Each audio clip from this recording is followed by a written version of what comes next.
Good day, friends of social media and the rest of our, ardent listeners. Would like to welcome you to our broadcast tonight. Of course, my studio guest is Reverend Alex Collins.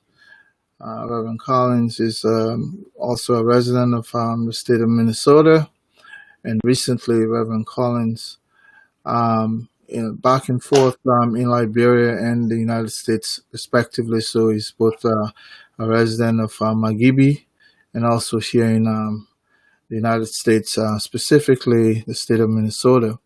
Reverend Collins recently participated in the gone midterm elections and he ran as a senatorial candidate in Magibi.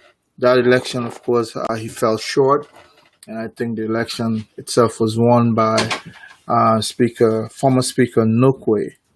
But Reverend Collins is here to tell us exactly how free, fair the process was, and also to thank those who reposed confidence, upon his candidature, and also those who did not, and his outlook for the future of Magibi.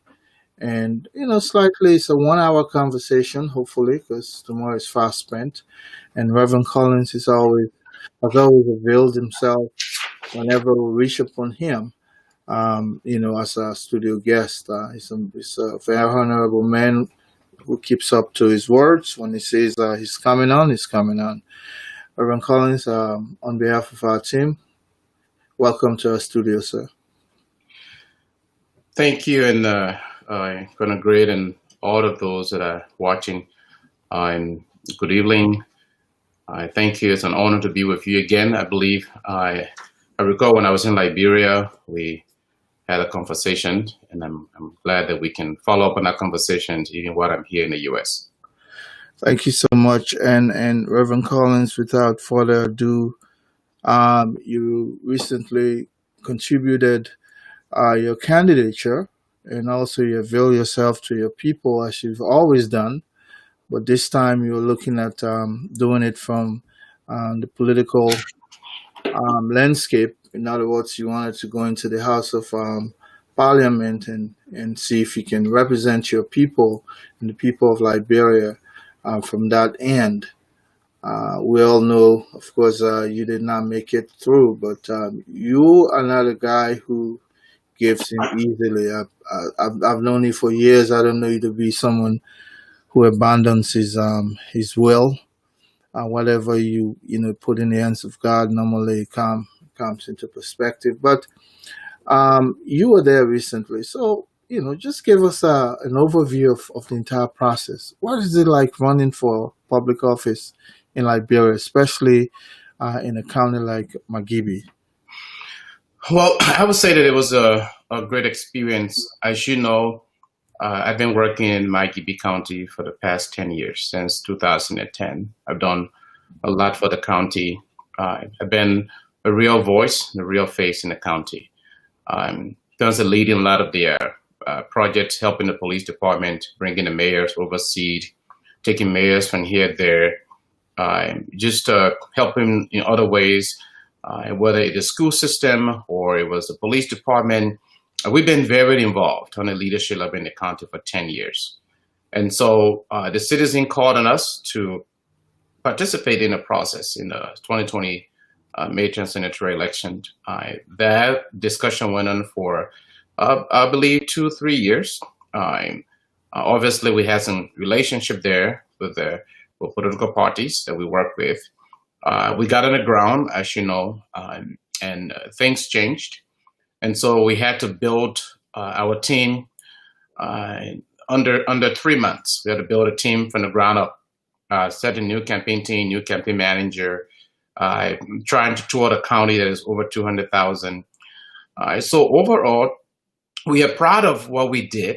I think one thing that we can say is that nobody in the entire country or the county can question our character, our credibility.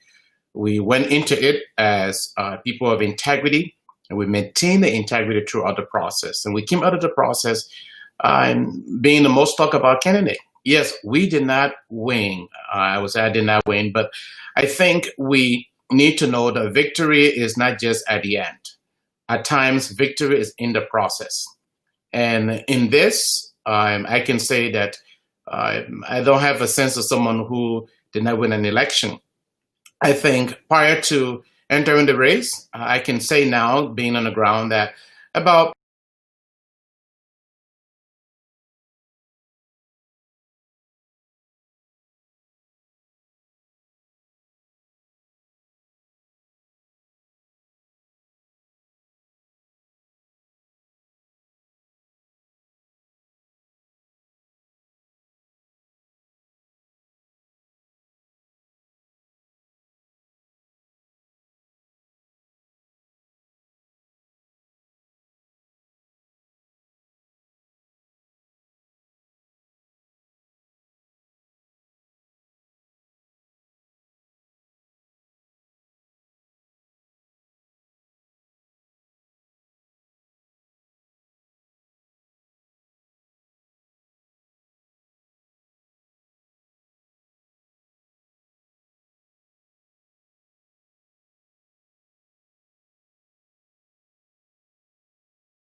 there are sections that are cut off from the rest of the main county, and those are communities also by virtue of our law they have to participate in the political process, but because they're not heritable, you can't just get there. They can come out of that dungeon they're in.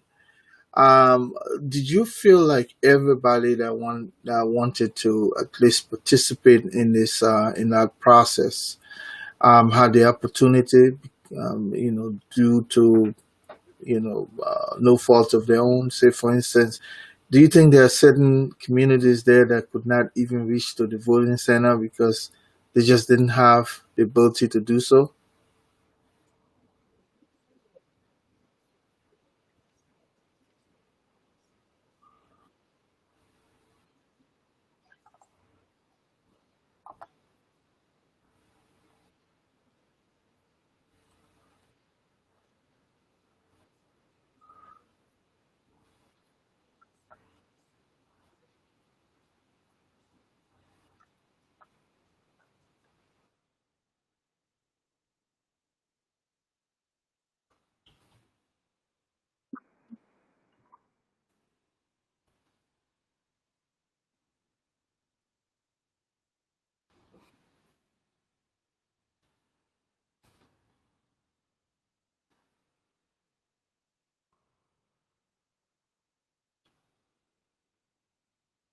Yeah.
So, Reverend Collins, let's go back to this question as to what did you see as some of the hurdles that made you not to even emerge victorious?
So, what would you say to those? You participated in the CPP primary, correct?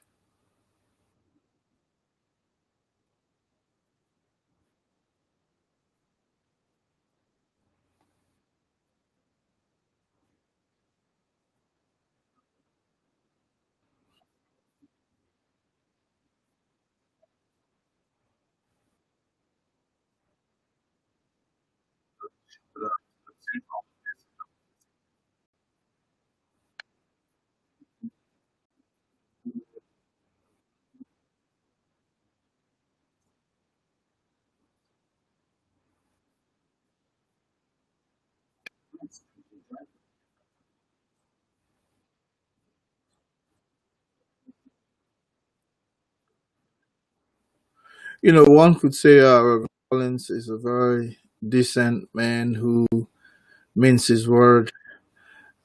You know, he's overly decent, so because by virtue of his own profession, yeah, he's a pastor. But are you angry at any of the CPP political, you know, leadership for not holding up to their, you know, to their expectations? Because we have a bigger elections. I mean, a bigger election ahead of us, the presidential election. If people cannot observe their own simple rules that they set up going into a midterm election, how much more 2023 will even be bloody, as we say sometimes in politics. But do you hold anybody within the CPP as responsible for you not being allowed to participate in that on that team of electorates?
So tell me, what actually gives you that claim to be a part of the CPP? I'm not getting that because what does it require, in other words, to be a part of the CPP as a candidate, you know, of your caliber that you know we're living in two different continents and you know juggling back and forth and you know going in at the ninth hour just to make sure that you represent a ticket that is a coalition, so to speak. What requires one, what, to have that claim that, I